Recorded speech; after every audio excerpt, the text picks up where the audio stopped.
Peu importe ce que vous cherchez, vous le trouverez. Donc si vous voulez changer votre vie, vous devez changer votre physiologie et votre attention. Nous avons tous une sorte d'identité que nous nous attribuons, une façon de se définir.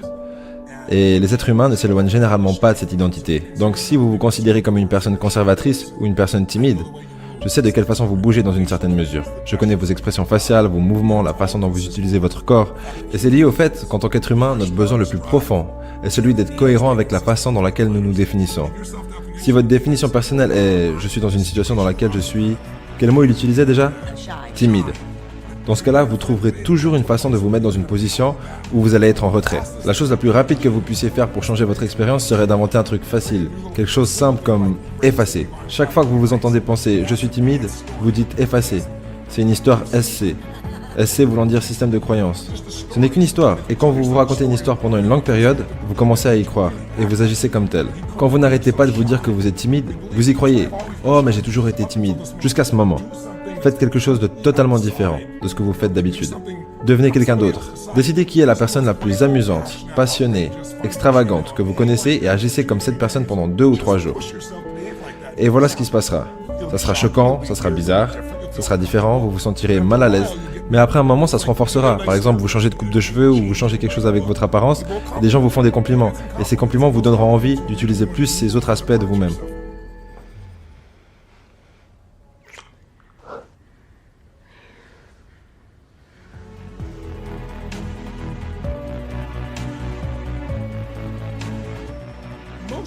La plupart des gens ont une croyance par rapport à qu'est-ce que leur vrai potentiel. Peu importe ce que tu leur dis. Et ça affecte le nombre d'actions qu'ils entreprennent. Et bien sûr, ça affecte leurs résultats et ensuite, ironiquement, ces résultats renforcent leurs croyances. Et ensuite, leurs croyances affectent leur potentiel. Disons qu'une personne a un potentiel illimité. On est tous d'accord sur ça. Mais elle entreprend que très peu d'actions et du coup obtient peu de résultats. Parce que cette personne commence avec un problème dans son système de croyance. Elle ne croit pas, ça ne m'arrivera pas à moi. Peut-être pour Frank Kern parce qu'il a des beaux cheveux, ou peut-être toi parce que tu as tellement de motivation, mais ce n'est pas pour moi. Ou peut-être Tony Robbins parce que c'est un taré avec des grandes dents. Peu importe le processus de pensée, ils ont ce problème. Mais ce qui arrive, c'est que si vous croyez que vous avez très peu de potentiel, quelle quantité d'actions allez-vous entreprendre ? Aucune, ou un petit peu. Et quand vous avez un petit peu de potentiel avec un petit peu d'action, quel genre de résultats obtenez-vous ? Des petits résultats misérables. Et quand vous avez des petits résultats misérables, qu'est-ce que ça fait à votre système de croyance ? Vous êtes là, tu vois, je t'avais dit que ce serait une perte de temps, je t'avais dit que ça ne marcherait pas. Et ensuite, vous utilisez moins de potentiel, entreprenez moins d'actions, avez de moins bons résultats, et votre système de croyance s'affaiblit. Et ce cycle se nourrit de lui-même jusqu'à ce que vous soyez dans une spirale descendante. C'est toxique et automatique. Maintenant, qu'est-ce qui se passerait si quelque chose venait vous remplir d'une certitude absolue ? Pas quelque chose où je crois que, mais quand vous savez. Dans votre cas et dans le mien également, nous savions parce que nous n'avions pas d'autre choix. Parce que nous avions brûlé le bateau. Donc il n'y avait pas d'autre option. On devait trouver une solution. Parce qu'on ne pouvait juste pas vivre comme ça. On l'a tous fait de façon différente, pour des raisons différentes, mais en soi c'était ça. Si vous atteignez un niveau de certitude, ça marchera. Je vais trouver une solution et si ça ne marche pas, j'en créerai une.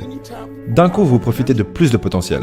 Et quand vous avez confiance en votre potentiel, vous entreprenez des actions massives. Et quand vous entreprenez des actions massives et que vous y croyez vraiment, vous obtenez des super résultats. Et quand vous obtenez de super résultats, votre cerveau vous dit « Ah, tu vois, je t'avais dit que j'étais un bon. Je t'avais dit que ça marcherait. » Maintenant, c'est encore plus fort. Vous profitez d'encore plus de potentiel, entreprenez plus d'actions et obtenez plus de résultats. C'est comme ça que vous êtes passé de $300 la semaine à 2500 en 5 jours, à $100 000 en un mois et à $1 million en une journée. Et ça crée un élan. C'est pour ça que les riches deviennent plus riches et les pauvres deviennent plus pauvres. Du coup, certaines personnes se disent « Bon, je vais entreprendre plus d'actions. Je vais essayer de lancer ce produit, je vais essayer. » Ils viendront vous dire qu'ils l'ont fait.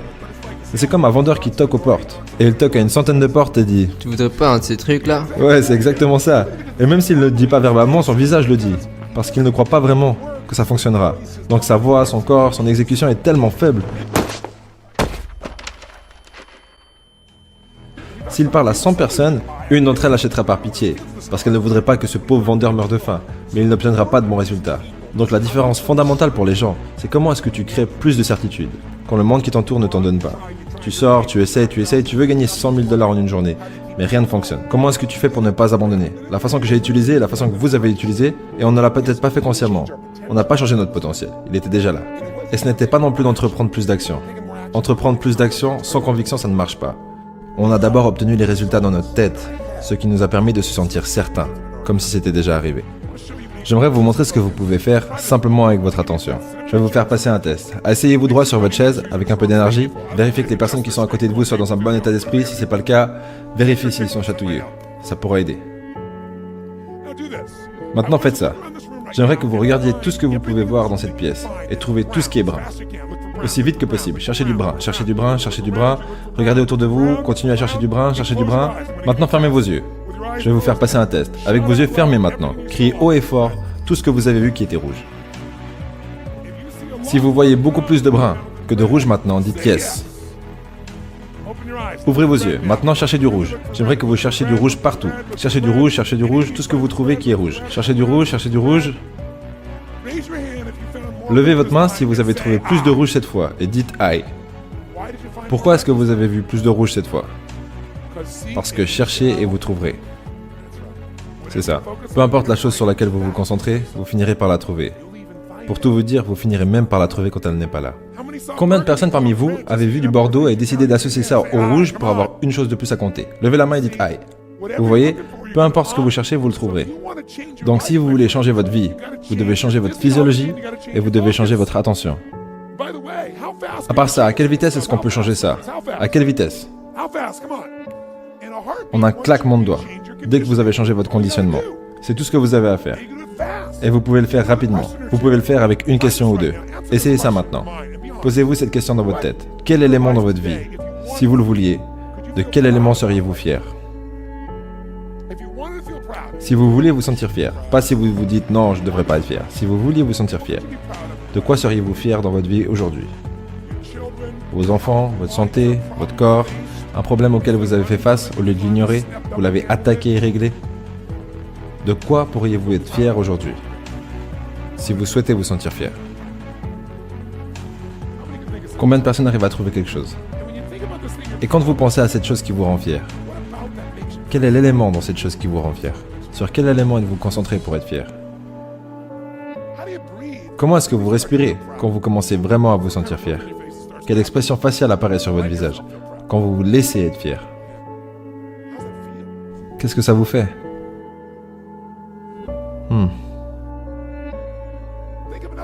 Pensez à un autre aspect de votre vie. Pensez à un élément de votre vie pour lequel vous êtes reconnaissant. Si vous êtes là, non, je ne suis pas reconnaissant. Mais si vous vouliez être reconnaissant, pour quelle raison le seriez-vous? Pour quelle raison pourriez-vous vous sentir reconnaissant?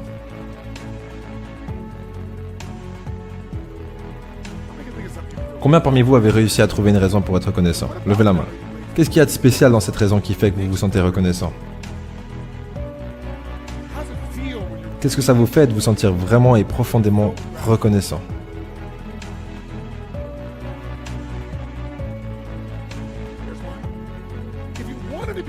Si vous vouliez vous sentir excité par rapport à votre vie maintenant, et que vous voulez casser la tendance qu'il y a autour de vous, qu'est-ce qui vous exciterait dans votre vie, si vous vouliez vraiment être excité? Qu'est-ce qui pourrait vous exciter si vous y accordez réellement votre attention et que vous vous prenez au jeu?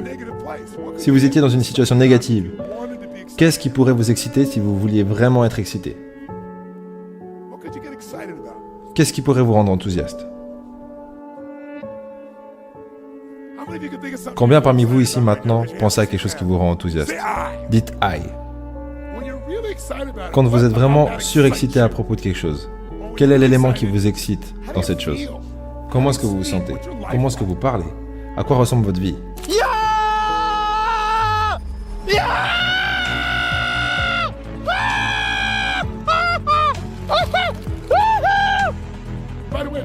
D'ailleurs, quand vous êtes excité, est-ce que ça a tendance à impacter les gens autour de vous? Absolument. D'ailleurs, est-ce que les gens... Dites-moi, qui se sent mieux maintenant qu'il y a quelques minutes? Levez la main et dites aïe. Pourquoi? Parce que l'attention est contrôlée par les questions. Si vous vous posez des questions différentes, pas une seule fois, mais continuellement, vous obtiendrez une réponse différente. Si vous vous posez une question pourrie, vous obtiendrez une réponse pourrie. Et un état pourri. Exemple, pourquoi est-ce que ça n'arrive qu'à moi?